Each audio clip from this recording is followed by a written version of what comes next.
نحمدہ ونصلی ونسلم علی رسولہ الکریم اما بعد۔ مرکز اہل سنت والجماعت سرگودا پاکستان سے آپ کے سوالات کے جوابات کے لیے حاضر خدمت ہیں۔ رمضان المبارک کا عظیم مہینہ چل رہا ہے۔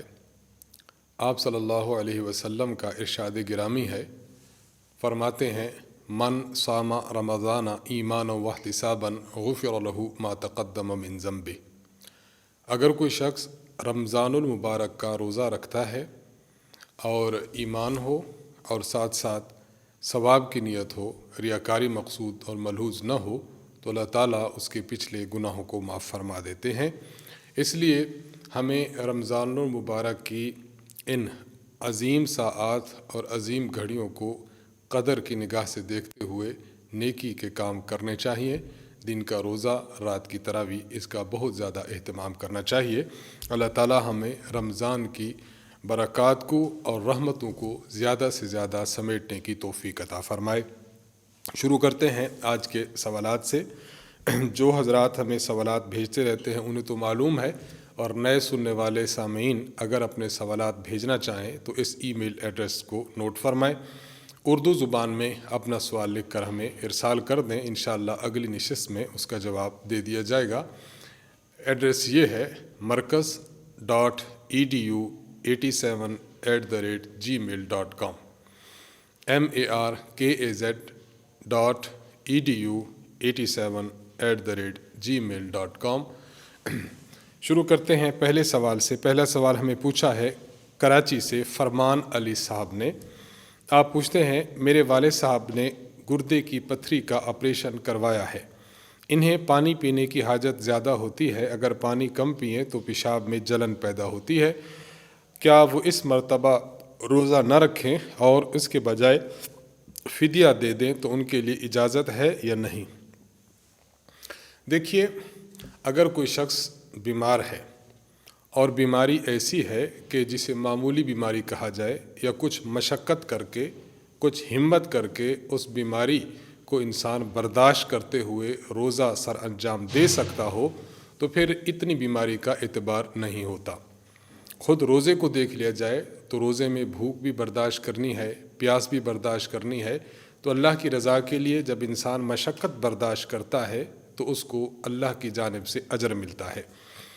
بالکل اسی طرح اگر کوئی شخص بیمار ہے، جس طرح آپ کے والد صاحب ہیں، اگر ان کو آپریشن کی وجہ سے پانی زیادہ پینے کی حاجت ہوتی ہے تو افطاری اور سحری اس وقت میں پانی زیادہ پی لیں، تاکہ ان کے جو پیشاب کا مسئلہ ہے وہ بالکل ٹھیک ہو جائے۔ اگر دن کو پیاس لگتی ہے اور پانی پینے کی ان کو حاجت ہوتی ہے تو ان کو چاہیے کہ اس کو برداشت کریں۔ اگر قابل برداشت ہو، بھلے تھوڑی سی محنت کر کے، تھوڑی سی مشقت کر کے، تھوڑی سی تکلیف اٹھا کر ہی کیوں نہ ہو، تو برداشت کر سکیں تو برداشت کرنا چاہیے اور روزہ رکھنا چاہیے۔ اس معمولی تکلیف کی وجہ سے روزہ چھوڑنا جائز نہیں ہے۔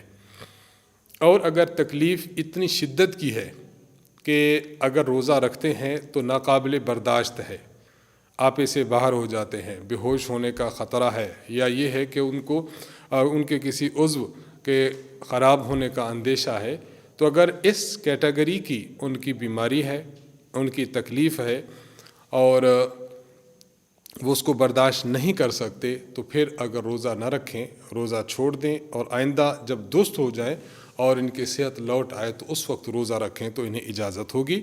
باقی آپ نے یہ کہا کہ یہ اس مرتبہ فدیہ دے دیں، تو فدیہ کے متعلق احکامات یہ ہیں، اگر کوئی شخص اتنا بوڑھا ہے کہ بڑھاپے کی وجہ سے اب بھی روزہ نہیں رکھ سکتا اور آئندہ زندگی میں بھی اس کی طاقت بحال ہونے کی امید نہیں کہ روزہ رکھے، اور کوئی شخص اتنا بیمار ہے کہ بیماری اتنی شدید ہے کہ اب بھی روزہ نہیں رکھ سکتا اور آئندہ زندگی میں بھی بیماری اس کی ختم نہیں ہو سکتی، تو اگر کسی شخص کا معاملہ اس طرح ہے، بیماری یا بڑھاپا، کہ فی الوقت بھی روزہ نہیں رکھ سکتا اور آئندہ زندگی میں بھی روزے پر قدرت حاصل ہونا ممکن نہیں ہے، تو پھر ایسے شخص کے لیے فدیہ دینے کی اجازت ہے۔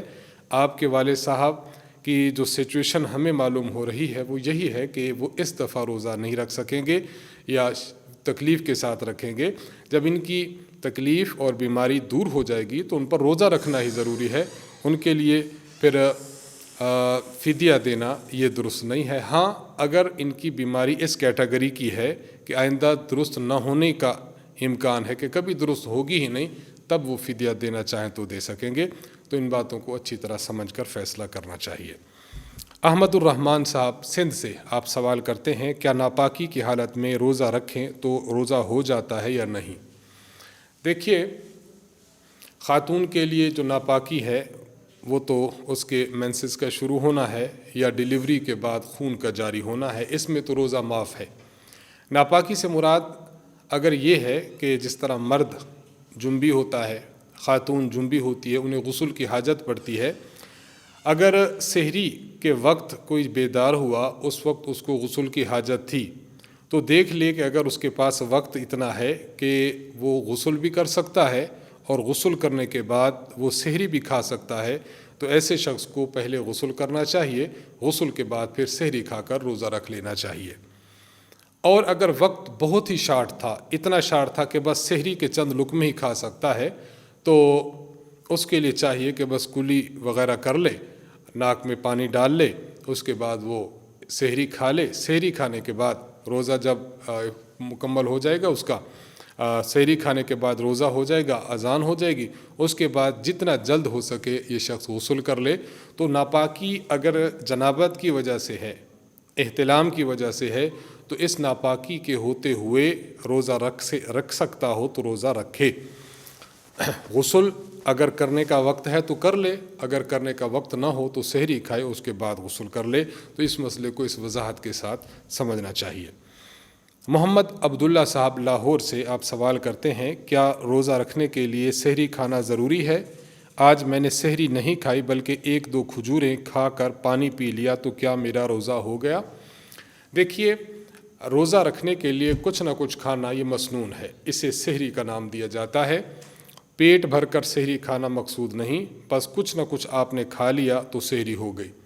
جس طرح ہمارے ان بھائی عبداللہ صاحب نے کچھ نہ کچھ کھا لیا، چند کھجوریں کھا لیں، کچھ پانی پی لیا، تو بس ان کی سحری ہو گئی۔ یہاں یہ بات بھی عرض کرنا بے جا نہ ہوگا کہ اگر کسی شخص نے ایسے وقت میں بیدار ہوا کہ ٹائم بالکل شارٹ تھا یا اس وقت اذان ہو چکی تھی، تو اب یہ شخص کچھ کھائے پیے بغیر محض نیت کر لے کہ آج میں روزہ رکھتا ہوں، تو پھر بھی اس کا روزہ ہو جائے گا۔ تو سحری کھانا مسنون عمل ہے، اگر کسی نے کم کھائی یا بالکل نہیں کھائی تو روزہ بہرحال اس شخص کا ہو جائے گا۔ خلیل الرحمان صاحب سرگودا سے آپ سوال کرتے ہیں کہ ایک روزے کا فدیہ کتنا ہے؟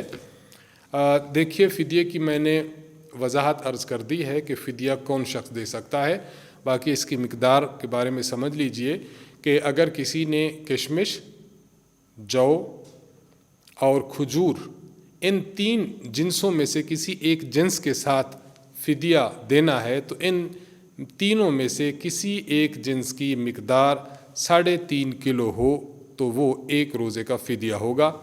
اور چوتھی جنس یہ ہے گندم 2.25 کلو ہو، احتیاطاً 2 کلو کر لیں، تو 2 کلو گندم یہ ایک روزے کا فدیہ ہوگا۔ تو ان 4 قسم کی اجناس میں سے کسی بھی جنس کو دینا چاہیں تو اس تفصیل کے ساتھ ایک روزے کا فدیہ ادا کیا جا سکتا ہے۔ عزیز الرحمان صاحب انڈیا سے آپ سوال کرتے ہیں کہ میرا بیٹا الحمدللہ حافظ قرآن بن چکا ہے، آپ کو مبارک ہو، لیکن ابھی نابالغ ہے، اس کے پیچھے تراویح ہو جائے گی یا نہیں؟ تراویح کے لیے بھی اور فرض نماز کے لیے بھی امام کا بالغ ہونا ضروری ہے۔ اگر امام بالغ ہوگا تو اس کے پیچھے بالغ مقتدیوں کی نماز درست ہو سکے گی، وگرنہ نماز نہیں ہوگی۔ امام ابن ابی داؤد رحمہ اللہ نے اپنی کتاب المصاحف میں صفحہ 711 پر حضرت عبداللہ بن عباس رضی اللہ عنہ سے یہ بات نقل کی ہے۔ فرماتے ہیں کہ حضرت عمر بن خطاب رضی اللہ تعالی عنہ ہمیں 2 باتوں سے منع فرماتے تھے۔ نمبر 1، کوئی شخص ہاتھ میں قرآن لے کر پڑھے اور امامت کرائے، اس سے بھی منع فرماتے تھے، اور اس بات سے بھی منع فرماتے تھے کہ بچوں کے پیچھے نماز پڑھی جائے۔ تو نابالغ پیچھے نماز پڑھنا بھی جائز نہیں ہے، اسی طرح قرآن کریم کو ہاتھ میں لے کر نماز پڑھانا یہ بھی جائز نہیں ہے۔ تو بالغ ہونا یہ شرط ہے، اگر کوئی بالغ نہیں ہے تو اس کے پیچھے نہ فرض درست ہے، نہ واجب وتر درست ہے، اور نہ ہی تراویح درست ہے۔ یہ بات یاد رکھیے کہ لڑکا بالغ ہوتا ہے یا تو احتلام کے ساتھ یا انزال کے ساتھ، اور یہ کم از کم عمر اس کی 12 سال کی عمر میں یہ علامات شو ہو جاتی ہیں۔ اگر 12 سال کی عمر میں علامات شو نہیں ہوئی تو اس کی عمر اگر چاند کی تاریخ کے اعتبار سے پورے 15 سال ہو جاتی ہے اور وہ بچہ 16ویں سال میں سٹارٹ ہو جاتا ہے تو اب اس شخص کو شرعاً بالغ سمجھا جائے گا، اب اس کے پیچھے نماز درست ہو سکے گی۔ تو اس تفصیل کو ملحوظ رکھا جائے کہ نابالغ کے پیچھے تراویح بھی جائز نہیں، فرض بھی جائز نہیں، اور وتر واجب بھی جائز نہیں ہے۔ اور بلوغ کی کم از کم عمر 12 سال ہے کہ اس میں اگر بلوغ کی علامات واضح ہو جائیں تو بچہ بالغ سمجھا جائے گا، اور اگر کوئی علامت نہیں ہوتی تو 15 سال کی عمر میں اس کے بالغ ہونے کا حکم لگا دیا جائے گا۔ آپ کا بیٹا کس کیٹیگری کا ہے اسے دیکھ کر اس کے مطابق ہی تراویح پڑھنے یا نہ پڑھنے کا فیصلہ کر لیجئے۔ محمد جمیل صاحب پشاور سے آپ سوال کرتے ہیں تراویح پڑھتے ہوئے نیت کیا کی جائے؟ تراویح پڑھتے ہوئے یہ نیت کی جائے کہ میں تراویح پڑھ رہا ہوں، سنت موقدہ ہے تراویح، سنت موقدہ کی نیت کی جائے تو اس نیت کے ساتھ تراویح کو پڑھا جائے۔ سہارنپور انڈیا سے بنت کریم اللہ صاحبہ آپ سوال کرتی ہیں، ایک عورت نے روزہ رکھا تھا، دن کے وقت اسے مینسز شروع ہو گئے تو اب اس کے لیے کیا حکم ہے؟ اس کا روزہ شمار ہوگا یا نہیں؟ اور اگر وہ کچھ کھانا پینا چاہے تو کھا پی سکتی ہے یا نہیں؟ عورت روزہ رکھے، روزہ رکھنے کے بعد اگر ایام شروع ہو گئے، مینسز شروع ہو گئے تو اب اس کا روزہ فاسد ہو گیا۔ اب اس روزے کو چھوڑ دیا، اس نے چھوڑ دے، یہ روزہ اس کا ختم ہو گیا۔ اب اس روزے کی قضا اس نے رمضان المبارک کے بعد کرنی ہے۔ ایک تو یہ بات، دوسری چیز کہ یہ کچھ کھا پی سکتی ہے یا نہیں، تو گھر والوں کے سامنے تو کچھ کھائے نہ پیے، ہاں البتہ یہ خلوت میں الگ ہو کر چھپ کر کچھ کھانا پینا چاہے تو کھا پی سکتی ہے، اس کے لیے اجازت ہے۔ عبداللہ صاحب اسلام آباد سے آپ سوال کرتے ہیں کہ رمضان کے روزہ کی نیت کب تک کی جا سکتی ہے؟ مطلب ایک آدمی نے کچھ کھایا پیا نہ ہو تو وہ کب تک نیت کر لے تو اس کا روزہ ہو جائے گا؟ اس کے لیے میں ایک اصول عرض کر دیتا ہوں، اس کو سمجھ لیا جائے تو یہ مسئلہ حل ہو جائے گا۔ دیکھیے، طلوع فجر جب روزے کا وقت ختم ہوتا ہے، طلوع فجر سے لے کر غروب آفتاب یعنی جس وقت سورج غروب ہوتا ہے، طلوع فجر سے لے کر غروب آفتاب تک جتنا وقت بنتا ہے اس کو نوٹ کر لیں۔ مثلا صبح 4 بجے، میں مثال عرض کر رہا ہوں، صبح 4 بجے ایک علاقہ میں طلوع فجر ہوتی ہے، یہ پھر پورا دن چلا اور شام کو 6 بجے اس علاقہ میں سورج غروب ہوتا ہے۔ تو 4 بجے سے لے کر 6 بجے تک، 4 سے لے کر 12 یہ بن گئے 8 گھنٹے، 8 سے لے کر 12 سے لے کر پھر 6، 8 اور 6 14 گھنٹے۔ تو گویا طلوع فجر 4 بجے سے لے کر غروب آفتاب 6 بجے تک یہ کل بنتے ہیں 14 گھنٹے۔ ان 14 گھنٹوں کو 2 حصوں میں تقسیم کر دیں یعنی 7 گھنٹے۔ اب طلوع فجر سے لے کر 7 گھنٹے آگے تک یعنی 1 بجے سے پہلے تک اگر کوئی شخص نیت کر لیتا ہے روزہ رکھنے کی تو اب اس کی نیت معتبر سمجھی جائے گی، بشرطے کہ اس نے صبح و صادق کے بعد کچھ کھایا پیا نہ ہو۔ تو اسے علماء کی زبان میں کہتے ہیں کہ نصف النہار شرعی سے پہلے نیت کی جا سکتی ہے۔ نصف النہار شرعی یہی ہے کہ طلوع فجر سے لے کر غروب آفتاب تک جتنا وقت ہے اس کو 2 حصوں میں تقسیم کر لیں، تو جو آدھا وقت ہوگا، آدھے وقت سے پہلے اگر کوئی روزے کی نیت کرتا ہے بشرطے کہ کچھ کھایا پیا یا بیوی سے ملاقات نہ کی ہو تو اس کا روزہ شرعاً شمار ہوگا۔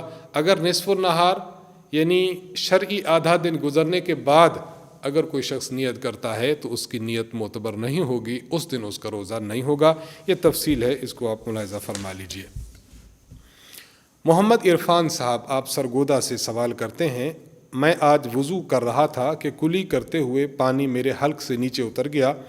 مجھے روزہ یاد تھا لیکن غیر ارادی طور پر پانی منہ میں چلا گیا. اب میرا روزہ رہا یا نہیں؟ دیکھیے، اگر کوئی شخص وضو کر رہا تھا اور یاد ہے اس کو کہ میرا روزہ ہے، لیکن غیر ارادی طور پر، عام طور پر ہو بھی جاتا ہے کہ غیر ارادی طور پر کلی کرتے ہوئے پانی اگر اس کے حلق سے نیچے نکل گیا تو اس شخص کا روزہ ٹوٹ جائے گا. ہاں، البتہ اس کے ذمہ کفارہ نہیں ہوگا، صرف ایک روزہ کی قضا اس کے ذمہ ہوگی. محمد داود صاحب سندھ سے آپ سوال کرتے ہیں، تراویح کو اگر اس طرح پڑھا جائے کہ 4 رکعت پڑھ کر سلام پھیرا جائے تو ٹھیک ہے یا 2 رکعت پر ہی سلام پھیریں؟ دیکھیے، تراویح کے متعلق یہ بات سمجھ لیجئے کہ رسول اللہ صلی اللہ علیہ وسلم کے دور سے لے کر آج تک امت مسلمہ کا متواتر اور متوارث اور وہاں سے لے کر آج تک جو عمل چلا آ رہا ہے وہ یہی ہے کہ تراویح 2 رکعت پڑھی جاتی ہیں. 2 رکعت تراویح پڑھ کر سلام پھیر دیجئے، پھر 2 رکعت پھر سلام پھیر دیجئے. 4 رکعت پڑھنا یہ اس سنت متواترہ اور حضور علیہ السلام سے لے کر آج تک جو مسلمانوں کا عمل ہے اس کے بالکل خلاف ہے. اس لیے اس سے اجتناب کرنا چاہیے. آپ نے جو دوسری صورت لکھی ہے یہی صورت ہے، اسی پر عمل پیرا ہوں کہ 2 رکعت پڑھیے اور سلام پھیر دیجیے. محمد حسنین صاحب انڈیا سے آپ سوال کرتے ہیں کہ روزہ کی حالت میں تازہ مسواک کرنا کیسا ہے جبکہ اس کا ذائقہ بھی آ رہا ہو، مثلاً پیلو یا نیم کا مسواک؟ تازہ مسواک کر رہے ہیں یا مسواک پرانا ہو، ذائقہ اس کا آپ کو آ رہا ہو یا ذائقہ نہ آتا ہو، دونوں صورتوں میں مسواک کرنا جائز ہے اور یہ اچھا ہے، اس میں کوئی حرج نہیں ہے. محمد عادل منیر صاحب رحیم یار خان سے پوچھتے ہیں، روزے کی حالت میں پھول سونگھنے یا کسی بھی قسم کی خوشبو سونگھنے کا کیا حکم ہے؟ روزہ کی حالت میں کسی بھی قسم کی خوشبو آپ سونگھیں، پھول سونگھیں، خوشبو سونگھیں، عطر سونگھیں تو اس سے روزے پر کوئی فرق نہیں پڑتا. مختار احمد صاحب سرگودا سے آپ سوال کرتے ہیں کہ روزہ کی حالت میں ڈرپ لگوانے سے روزہ کا کیا حکم ہے؟ روزہ کی حالت میں اگر کوئی شخص انجیکشن لگوائے، چاہے وہ انجیکشن رگ والا ہو چاہے وہ انجیکشن گوشت والا ہو، اسی طرح کوئی شخص ڈرپ لگواتا ہے، ضرورت پڑ گئی ہے اس کو بلڈ لگواتا ہے، اسی طرح آج کل کرونا ویکسین لگواتا ہے، تو جو چیزیں انسان کے رگ کے ذریعے سے یا گوشت کے ذریعے سے ڈرپ وغیرہ اور انجیکشن وغیرہ کی صورت میں لگائی جاتی ہیں، ان تمام سے روزہ نہیں ٹوٹتا. تو ڈرپ لگانے سے بھی روزہ نہیں ٹوٹتا. لیکن ایک بات یہاں ہم وضاحت سے عرض کرنا چاہیں گے، وہ یہ کہ ایک شخص مثلاً بیمار ہے، اس کی بیماری چل رہی تھی کہ رمضان المبارک کا مہینہ آ گیا تو وہ رمضان کے روزے بھی رکھ رہا ہے اور معمول کی جو اس کو ڈرپ پہلے بھی لگتی رہی تھی، معمول کے انجیکشن پہلے بھی لگتے رہے تھے، وہ لگوا رہا ہے، تو اب اس کے لیے لگوانا تو جائز ہے، مکروہ نہیں ہے. لیکن اگر کوئی شخص رمضان المبارک میں ڈرپ چڑھواتا ہے، ڈرپ لگاتا ہے اور انجیکشن لگواتا ہے، مقصد یہ ہے کہ مجھے کمزوری نہ ہو جائے، میں جو روزہ رکھ رہا ہوں اس کی شدت اور حدت ہے اور اس کو میں برداشت نہیں کر رہا، تو آہو بکا مقصد ہو، واویلا مقصد ہے، تو اگر کمزوری کو سامنے رکھتے ہوئے کوئی شخص ڈرپ لگواتا ہے یا انجیکشن لگواتا ہے تو اس طرح لگوانا تو مکروہ ہوگا، روزہ برل ہو جائے گا لیکن یہ عمل مکروہ ہوگا. ہاں، اگر کوئی معمول کی چیز اس کی لگ رہی تھی وہ لگواتا ہے تو تب مکروہ نہیں ہوگا. اس تفصیل کو سمجھنا چاہیے. آخری سوال ہے، محمد انس صاحب نے کراچی سے ہم سے پوچھا ہے، اگر کسی کو کوئی موذی جانور مثلاً سانپ، بچھو وغیرہ کاٹ لے اور اس کے جسم میں زہر داخل ہو جائے تو روزہ کا کیا حکم ہے، رہا یا ٹوٹا؟